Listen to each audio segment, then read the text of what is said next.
June 4ஆம் தேதி உங்களுக்கு தெரிஞ்சிடும்.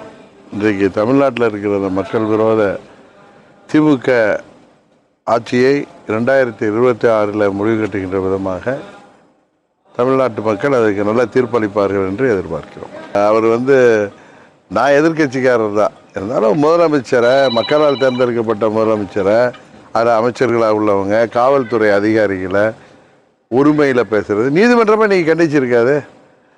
அது மாத்திரம் இல்லாமல் பெண் காவல்துறை அதிகாரிகளை, பெண் காவலர்களை என்ன இவர் நினச்சதெல்லாம் பேசலாம் அப்படின்னா அது பத்திரிகை சுதந்திரங்கிற பேரில் யாரை வேணாலும் எப்படி வேணாலும் பேசலான்னா அது எந்த விதத்தில் நியாயம்? அதனால் அரசாங்கம் எடுத்தது சரியான நடவடிக்கை, அதில் எந்த மாற்று கருத்தும் இல்லை. இது எல்லோருக்கும் ஒரு முன்னுதாரணமாக இருக்கணும்.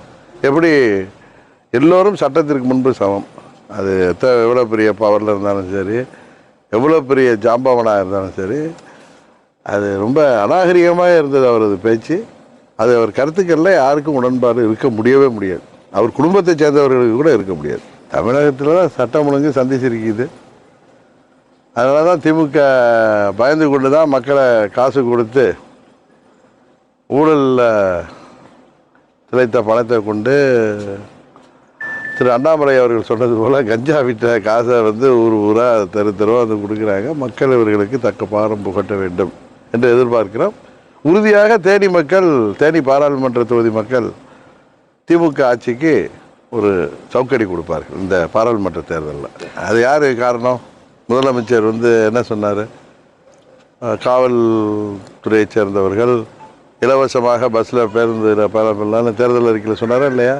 அதெல்லாம் நிறைவேற்றாமல் இன்றைக்கி அவருக்கு கீழே உள்ள அந்த அரசாங்கத்தில் உள்ள 2 துறைகளில் சண்டையை கவர்வதற்கு காரணமே முதலமைச்சர் தான். தேர்தல் இன்னும் ஒரு 10 நாள் தானே, 4ஆம் தேதிக்கு அப்புறம் நீங்கள் தான் தெரிஞ்சுக்க போகிறீங்களா? இப்போ எதுக்கு என்னிட்ட போய் ஜோசியெல்லாம் கேட்குறீங்க? இந்தியாவை பொறுத்த வரைக்கும் ஆட்சி அமைப்பது மீண்டும் மோடி அவர்கள் 3வது முறை உறுதியாக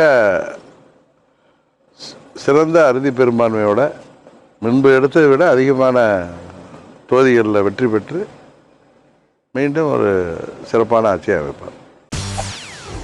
செய்திகளை உடனுக்குடன் தெரிந்து கொள்ள உடனே சப்ஸ்கிரைப் பண்ணுங்க.